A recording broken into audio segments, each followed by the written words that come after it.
오늘도 하나님께서 여러분을 축복하실 것입니다. 오늘부터 요한 1서를 연속해서 설교하게 될 것입니다. 당분간 요한 1서가 끝날 때까지 요한이 설교한, 요한이 선포한 기독교를 만나보시게 될 것입니다.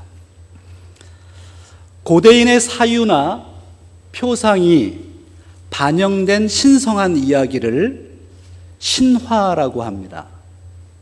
그래서 종종 신화를 통해서 우주의 기원, 그리고 민족의 기원, 영국의 이야기들을 발견하기도 합니다.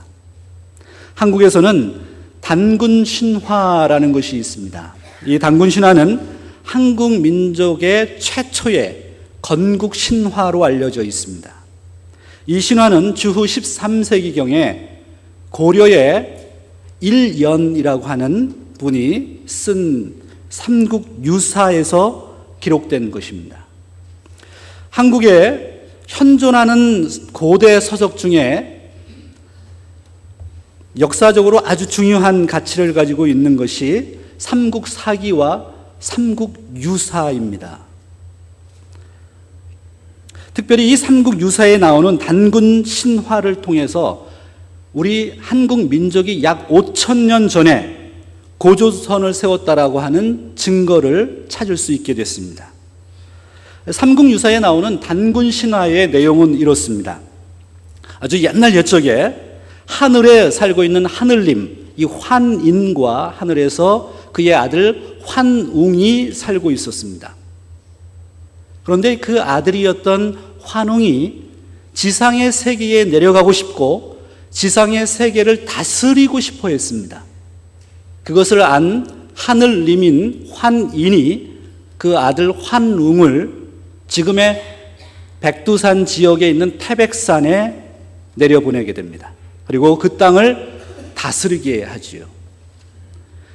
환웅이 그 땅을 다스릴 때에 곰 한 마리와 호랑이 한 마리가 환웅을 찾아옵니다. 그리고 어떻게 하면 사람이 될 수 있는가 환웅에게 묻습니다.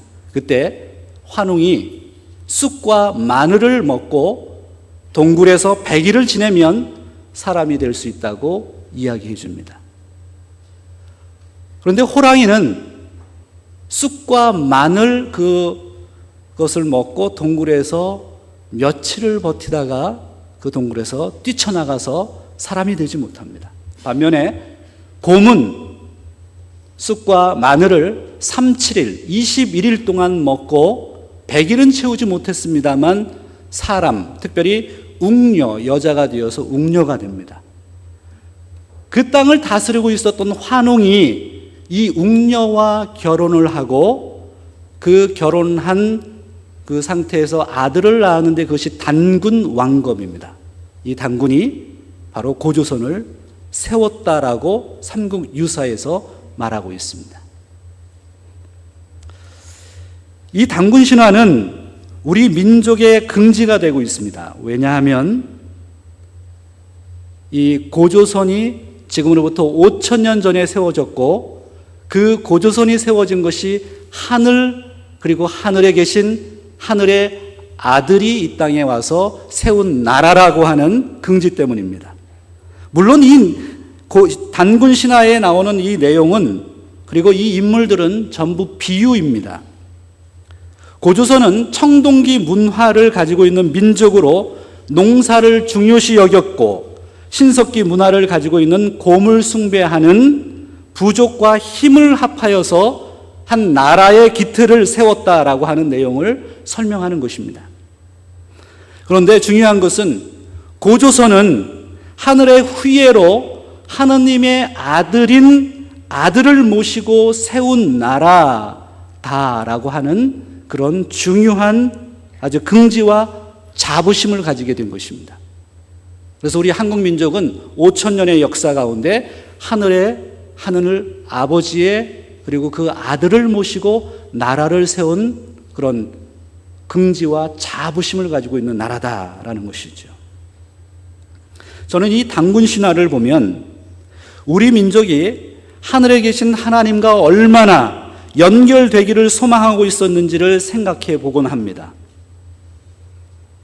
하늘의 하나님, 그 하나님이 이 땅으로 내려와서 이 땅의 백성들과 함께 살고 나라를 만들어서 다스린다라고 하는 내용, 이런 내용은 우리가 많이 들어보지 않았습니까? 이 내용이 바로 성경의 메시지입니다. 이련이 지금으로부터 730년 전에 삼국 유사를 기록해서 환인의 아들 환웅이 이 땅에 내려온다는 이야기는 성경에 나오는 예수님의 성육신 사건을 떠오르게 하는 것입니다. 고조선의 후예들이 그렇게 바라고 있었던 하늘의 하나님이 이 땅에 내려온 사건, 그 사건은 역사적으로 이루어졌습니다. 지금으로부터 2000년 전에 유대 땅 베들레헴에 마리아의 태에 잉태되어서 탄생하신 예수 그리스도, 바로 예수 그리스도의 성육신이 그 사건의 실제입니다. 오늘 본문인 요한일서 1장 1절과 2절에 있는 말씀에 보면 이 부분을 아주 재미있게 설명하고 있습니다. 1장 1절과 2절에 있는 말씀을 우리 한번 같이 읽기를 바랍니다. 태초부터 있는 생명의 말씀에 관하여는 우리가 들은 바요, 눈으로 본 바요, 주목하고 우리 손으로 만진 바라. 이 생명이 나타나신 바 된지라. 이 영원한 생명을 우리가 보았고 증거하여 너희에게 전하노니 이는 아버지와 함께 계시다가 우리에게 나타내신 바 된 자니라. 사도 요한은 예수님을 선포하는 것으로 요한 1서를 시작합니다. 1절에 태초에 있는 생명의 말씀이라고 기록하고 있죠. 태초부터 있는 생명의 말씀, that which was from the beginning, the word of life. 오늘 이 본문을 읽다 보면 우리는 메아리 소리를 들을 수 있습니다. 어떤 메아리 소리냐면 요한복음의 메아리 소리와 창세기의 메아리 소리입니다. 요한복음 1장 1절에 있는 말씀에 보면 태초에 말씀이 계시니라. In the beginning. 창세기 1장 1절에 이렇게 말씀하죠. 태초에 하나님이 천지를 창조하시니라. In the beginning, God created the heavens and the earth. In the beginning, 태초. 창세기와 요한복음과 요한 1서에 나와 있는 이 태초는 모두 다 같은 뜻은 아닙니다. 창세기에 나와 있는 이 태초라고 하는 개념은 창조를 하고 있는 그 시점을 의미합니다. 그러나 사도 요한이 이야기한 요한복음과 요한 1서에 나와 있는 이 태초라고 하는 이 의미는 창세 이전의 영원의 세계를 의미합니다. 영원의 시점을 의미합니다. 다른 말로 표현하면 예수님은 언제부터 계셨는가? 예수님의 기원을 얘기하는 거죠. 예수님은 창조 이전부터, 영원의 시점부터 계셨던 분이다라는 것을 설명합니다. 예수님을 설명하는 1절은 사실 너무너무 중요한 구절입니다. 예수님은 영원전부터 계셨던 분입니다. 그러나 더 중요한 것은 요한일서 오늘 1장 1절에 생명의 말씀이라고 하는 단어입니다. The word of life. 예수님을 요한복음에서도 말씀이라고 표현했습니다. 태초에 말씀이 계시니라. 이 말씀이 하나님과 함께 계셨고 이 말씀은 곧 하나님이시라.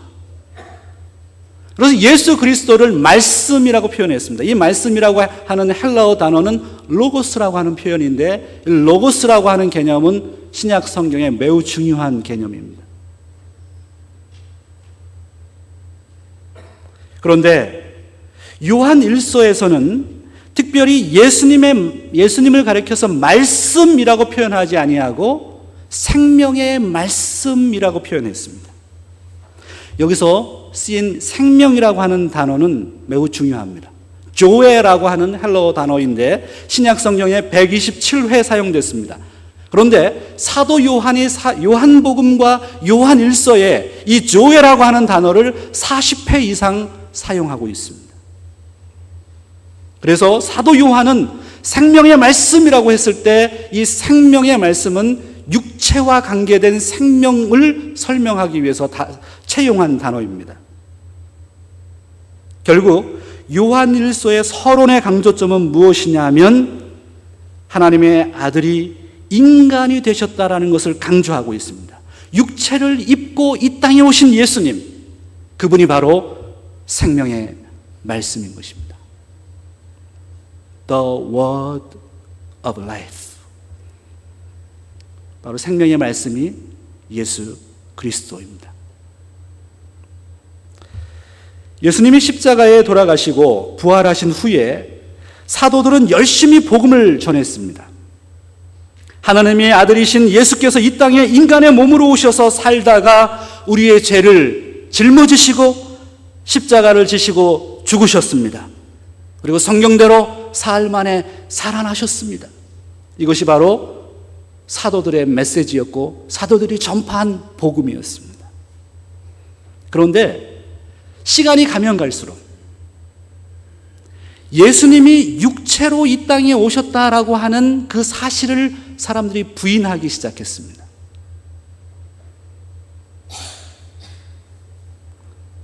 많은 이단들이 발생했습니다. 예수가 어떻게 인간이 될 수 있느냐? 어떻게 하나님이 인간이 될 수 있느냐? 그것은 있을 수 없는 사실이다라고 해서 이단들이 발생했고 교회에 뿌리를 내리기 시작했고 그 이단들이 교회를 힘들게 하고 교회를 분열시키기 시작했습니다. 사도 요한은 예수님이 돌아가신 후 약 50년 뒤에 요한일서를 기록했습니다. 요한일서는 AD 90년경에 기록된 서신입니다. 그런데 이 요한일서가 기록된 목적은 무엇이냐 하면 예수님의 인성을 믿지 않는 이단들로부터 공격당하고 있었던 당시의 신자들을 보호하기 위해서 요한일서를 기록한 것입니다. 1세기 당시에 이단들이 급속도로 번지기 시작했습니다. 그 중에 영지주의, 나스티시즘, 영지주의, 토케티즘, 가현설, 그리고 세린투스주의라고 하는 대표적인 이단들이 당시에 있었습니다. 그래서 영지주의, 가현설, 그 다음에 세린투스주의는 21세기에 사는 오늘 우리에게는 해당되지 않습니다만 1세기에는 영지주의라고 하는 대표적인 이단이 교회에 침투해서 교회를 분열시키기 시작했습니다. 영지주의의 대표적인 이론이 무엇이냐 하면 물질은 악하고 영은 선하다라고 하는 이분법이었습니다. 바로 신플라톤주의들이 이야기하는 이분설을 믿는 사상을 기초적으로 믿고 있는 이단입니다. 그래서 선하신 하나님께서 어떻게 하늘에서 내려와서 악한 육체가 될 수 있느냐라고 주장하며 예수의 인성을 부인하기 시작했습니다.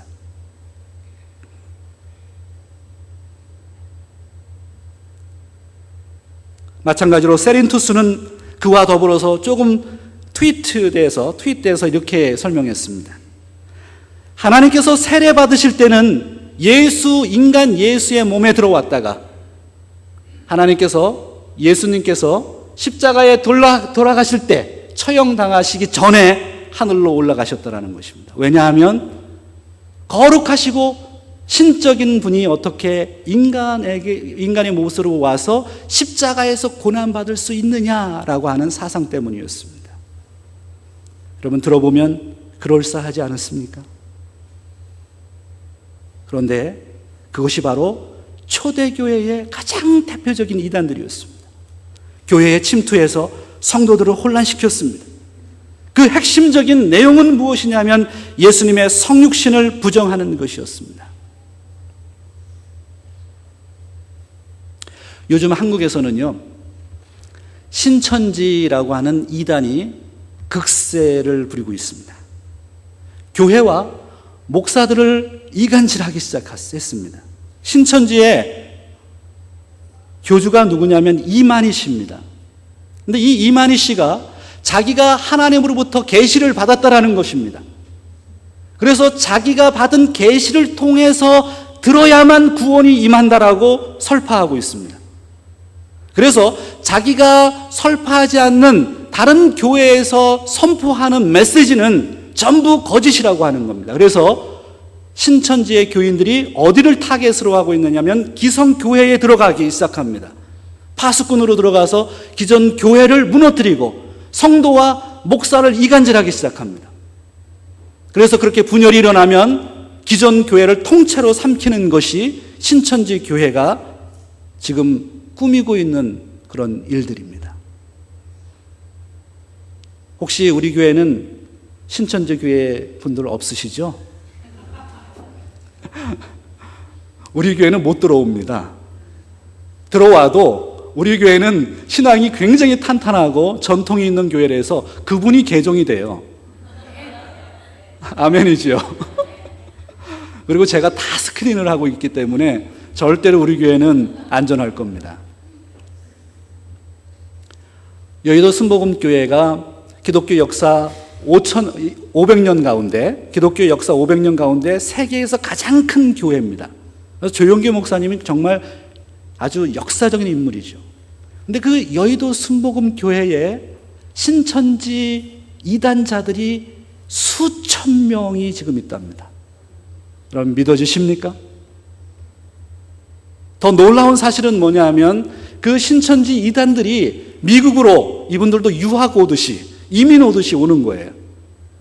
지금 산호세 지역에서는 교회에 임마누엘 교회, 뉴비전 교회 같은 큰 교회는 여러분 그분들 굉장히 속 썩고 있습니다. 그 목사님들이. 지금 어떤 정보까지 있느냐면 샌프란시스코에 그 신천지 이단들이 지금 들어와 있습니다. 저희들이 정보를 입수하고 있습니다. 이스트베이 지역에는 신천지 교회가 세워졌습니다. 저는 이런 이야기를 들으면서 어떤 생각이 드냐면 여러분 정말 정신 차려야 됩니다. 지금 사단이 우는 사자와 같이 삼킬 자를 찾는다는 사실을 기억하셔야 됩니다. 그러므로 성도 여러분, 성경을 배우는데 게을리하지 마시기 바랍니다. 교리를 쌓는데 게을리하지 마시기 바랍니다. 수요일 저녁에 그리고 목장에서 배우는 성경 공부 모임을 우습게 여기지 마십시오. 정말 중요한 겁니다. 여러분이 시간이 간다고 해서 내 교리가 쌓아집니까? 공부해야지 쌓아지는 것입니다. 체계를 세우는 것은 훈련을 통해서 가능해지는 것입니다. 그 중에서 특별히 예수님이 이 땅에 육신으로 오셨다라는 성육신 사건을 진실로 이해하고 받아들이고 믿으시기를 주의 이름으로 축원합니다. 어떠한 이단들도 우리 교회에 와서 한 영혼도 한 마리의 양도 건드릴 수 없습니다. 제가 그것을 놓고 계속해서 기도하고 있습니다. 우리 교회는 주님의 교회이고 주님의 교회를 섬기고 있는 양들을 저는 반드시 지켜나갈 것입니다. 여러분도 그렇게 하셔야 됩니다. 예수님이 이 땅에 육체로 오신 하나님이라는 사실을 어떻게 그러면 알 수 있을까요? 그것은 오늘 본문 1절에 이렇게 나와 있습니다. 한번 1절을 다시 한번 읽어보면 좋겠습니다. 태초부터 있는 생명의 말씀에 관하여는 우리가 들은 바요, 눈으로 본 바요, 주목하고 우리 손으로 만진 바라. 예수님의 제자들은 이 땅에 오신 예수님의 말씀을 들었습니다. 그리고 예수님을 직접 보았습니다. 그리고 예수님을 만졌습니다. 예수님은 어부였던 요한을 자신의 제자로 부르시죠. 요한은 그 음성을 듣고 예수님을 따라갑니다. 그리고 요한은 예수님을 따라다니면서 예수님이 수많은 기적을 베푼 사실, 능력을 베푼 것들을 눈으로 직접 목격합니다. 그리고 예수님이 십자가에서 우리를 위해 피와 물을 다 쏟으시고 돌아가시는 장면을 끝까지 지켜보았던 제자 중에 한 명이었습니다. 그리고 그 시체를 만져보았던 제자 중에 한 명이었습니다. 예수님의 제자들은 3년 동안 예수님과 함께 지내며 그의 말씀을 들었고 그의 능력을 보았고 그의 몸을 만져보았습니다. 이것이 바로 예수님이 육체로 오신 증거인 것입니다.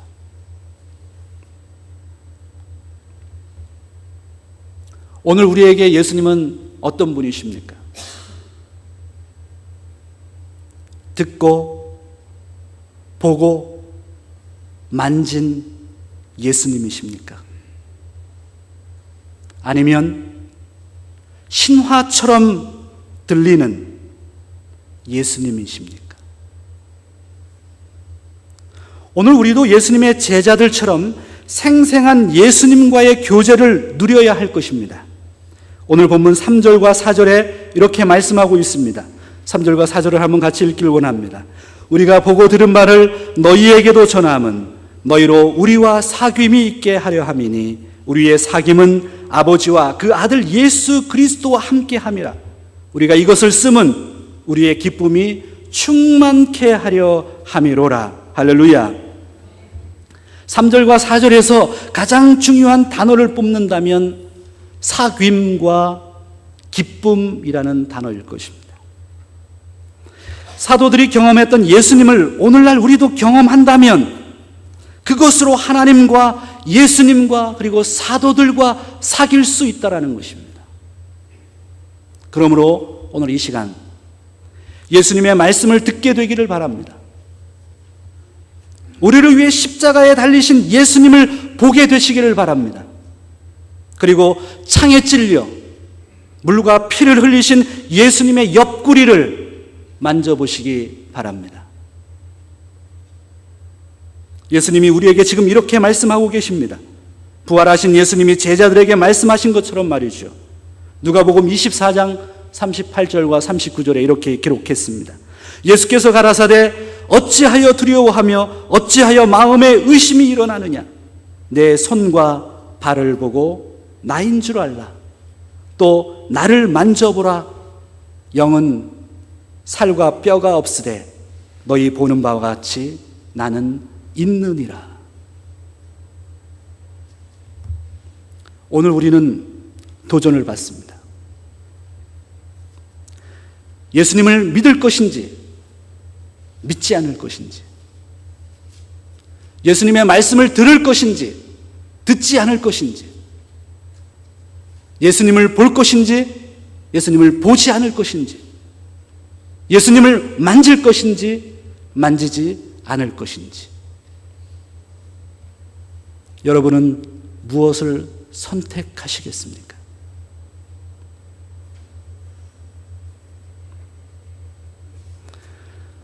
저는 예수님을 믿는 성도들과 만나는 것을 참 사모합니다. 성도들과 만나면 예수님을 종종 발견하기 때문입니다. 특별히 소그룹 모임을 하는 것을 참 좋아합니다. 최근에 저와 우리 장로님들과 새생명반이라고 하는 소그룹을 하고 있습니다. 저는 그 소그룹을 하면서 참 예수님과 깊이 만났어요. 우리 장로님들이 예수님의 이야기를 합니다. 그럼 예수님의 이야기를 듣습니다. 장로님들이 예수님을 본 사실에 대해서 얘기할 때 저도 예수님을 봅니다. 그래서 장로님들이 이야기하는 예수님의 십자가의 사건에서 피 흘리신 그 예수의 십자가 사건을 만질 때마다 저도 같이 예수님의 십자가를 만지고 그분의 옆구리를 만질 수 있었습니다. 마찬가지로 여러분들도 성도들과의 거룩한 모임을 사모하시기 바랍니다. 거룩한 성도와 만날 때 그분을 통해서 역사하시는 예수님을 만나게 될 것입니다. 초대교회 당시 서머나 교회의 감독이었던 폴리갑이 이런 이야기를 했습니다. 예수 그리스도께서 육체를 입고 오셨다는 믿음을 고백하지 않는 자는 적 그리스도다. 폴리갑이 누굽니까? 폴리갑은 사도 요한의 제자였습니다. 그는 주후 80년에 태어나서 주후 165년에 화형을 통해서 순교당한 초대교회의 감독입니다. 그가 서머나 교회 감독으로 있을 때 로마의 총독으로부터 이런 이야기를, 회유를 들었습니다. 그리스도를 저주해라.